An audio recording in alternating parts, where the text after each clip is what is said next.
Welcome to Mainland Television Regional News. I'm Graham O'Brien, and coming up in today's bulletin, weekend snow hampers search, Nelson's Kelly McGarry crashes in Utah, Nelson Marlborough District Health Board appoint new General Surgeon, the free parking great debate, and Marcos thrash Canterbury in the ITM Premiership. The Tasman Marcos have done it again and put their teeth into winning by taking a 38-10 win over the defending champions Canterbury. This keeps them firmly in first equal place and places them as firm favourites to take the ITM Cup Rugby Championship title. With one game left to go before the playoffs, which should draw a supportive local crowd in Blenheim against counties this coming weekend, the Marcos come into the championship this year as a newbie on the block and are now showing their skill and determination to prove themselves up to the task as they did in the ITM Championship last year. The Marcos' final win against Hawke's Bay 26-25 a year ago this month puts them in as the underdog to play in the next ITM Premiership League. We have an interview with Coach Kieran Keane from the end of last season talking about the team and their nail-biting entry into the Premiership.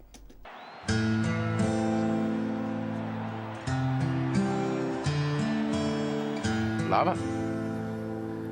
I love it. Where else do you get a job where you get committed and motivated young fellas trying to be better? In rugby, I get the answer every day. I love my players, dearly actually. You need the rounded fella these days. The talented turd's gone. You know, if he can't think for himself and act for himself and behave himself, then chances are he's going to suffer at some point. So, you know, sometimes we have to be harsh to be kind. The region's a special region. I mean, it's your classic small communities, and they're very parochial, both sides of the hill, which is great. People talk about it not being amicable or amenable, but in actual fact, it's bloody great that they're all passionate about it. And of course, winning a couple of games here and there is helping the cause. There's some beaut stories around here. When the ball was in the 22, Rangi was getting a bit nervous. He said to me, actually, I recall it vividly, I'm getting a bit nervous about this KK.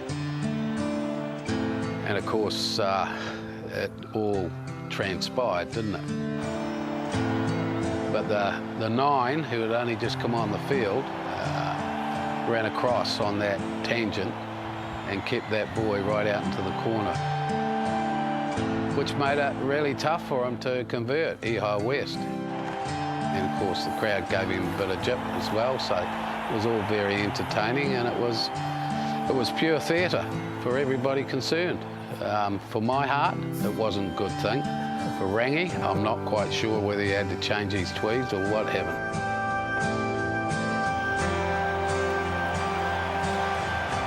Pretty comfortable about what we're doing and how we're doing it.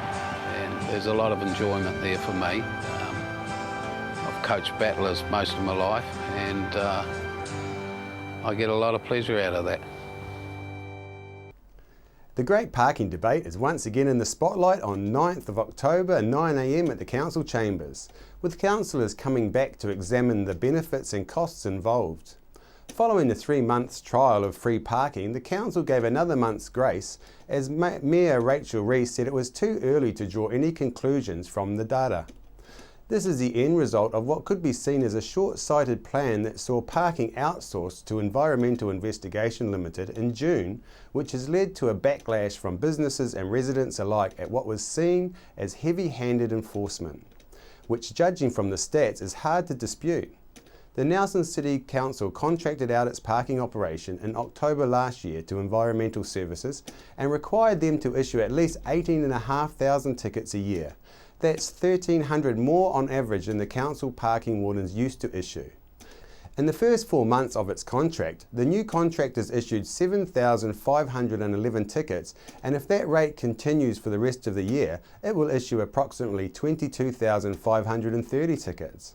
However, now free parking earnings from on-street meters are down to only a couple of $1,000s in July compared to just under $30,000 for the same month last year. Off-street meters show a slump from $50,000 revenue last July to under $20,000 in July this year. The number of parking tickets issued was not much greater than 2 years ago. The revenue from the parking meters goes towards funding the N-Bus. Wellington, who underwent similar restructuring, has now brought its parking operation back in-house from July, with traffic wardens being encouraged to act like ambassadors for Wellington, offering help and directions for visitors.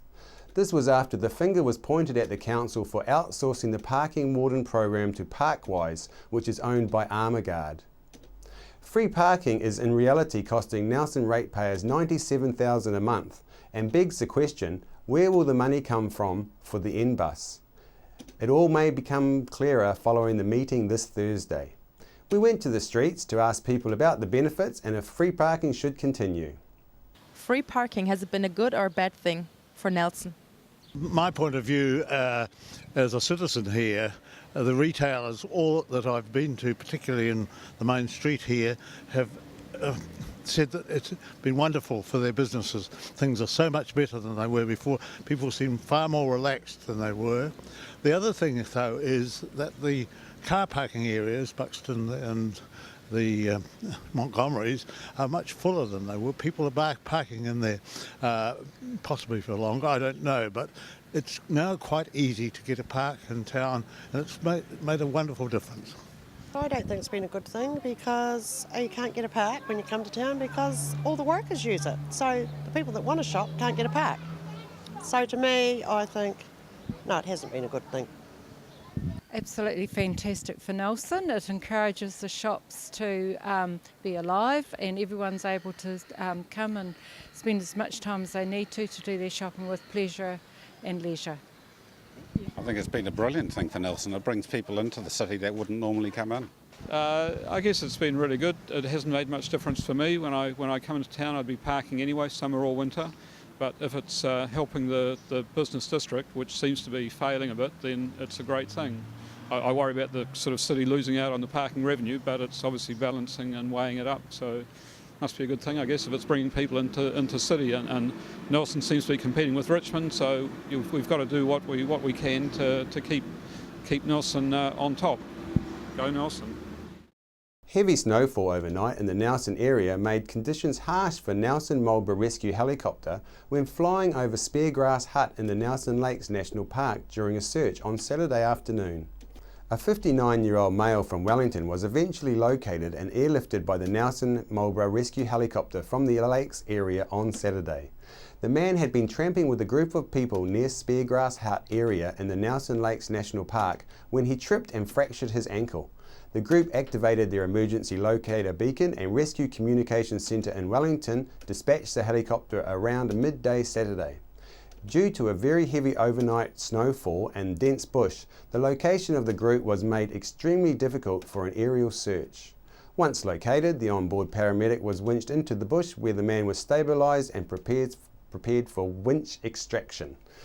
The man was then flown to Nelson Hospital Emergency Department for assessment and treatment. The Tasman District Council has accepted a proposal from their waste management contractor Smart Environment which will divert more waste from landfill over the next 8 years. The recycling capacity for each residential household will increase from 60 to 150 litres per week. The improved free service will make it easier for residents to recycle, allowing more recycling to be collected and keep the materials clean and dry, although some collection days and times will change. The key features of the changes to be introduced from July next year are the introduction of a 240-litre wheelie bin, otherwise known as mobile recycling bins, for a new fortnightly curbside collection of mixed recyclable materials, combined with a collection of glass in their existing recycling crates. A new materials recovery facility for sorting recyclable materials at the Richmond Resource Recovery Centre, continued sale and collection of Council's 45 and 60 litre rubbish bins with a weekly collection service, and a new fleet of collection vehicles and other mobile utilities for safer and more efficient services across the district. A new general surgeon has been appointed to a permanent position in Wairau Hospital Blenheim. General Surgeon Dr. Clive Solomon will join the Wairau surgical team from Whanganui, where he has been an advocate for patient-centred care.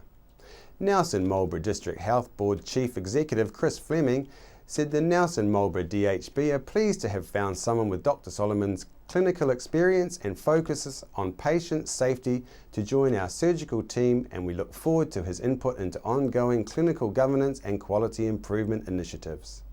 Mr. Solomon has worked as a locum surgeon in Wairau Hospital for a year, working between Blenheim and his private practice in Whanganui. Mr. Solomon will start in his permanent role early in the new year. Last year we reported that local man Kelly McGarry created a record by being the first ever rider to backflip over a 72-metre canyon in the 2013 Red Bull Rampage in Utah.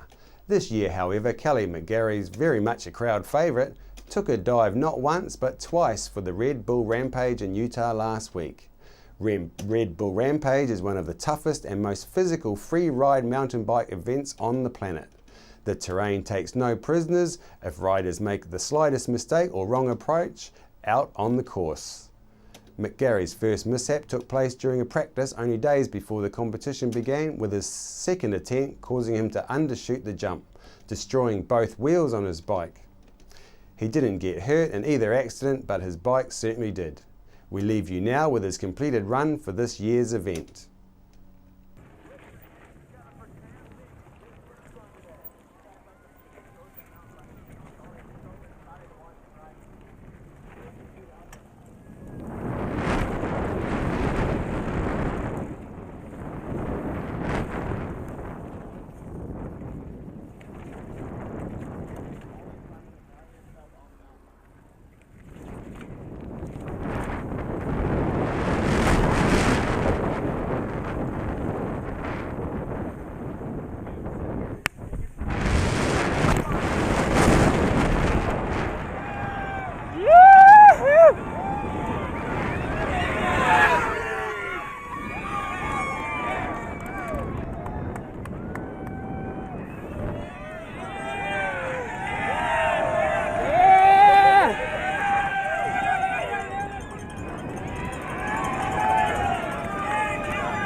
After the break, we'll bring you the latest weather update and some events and happenings coming up from around the region.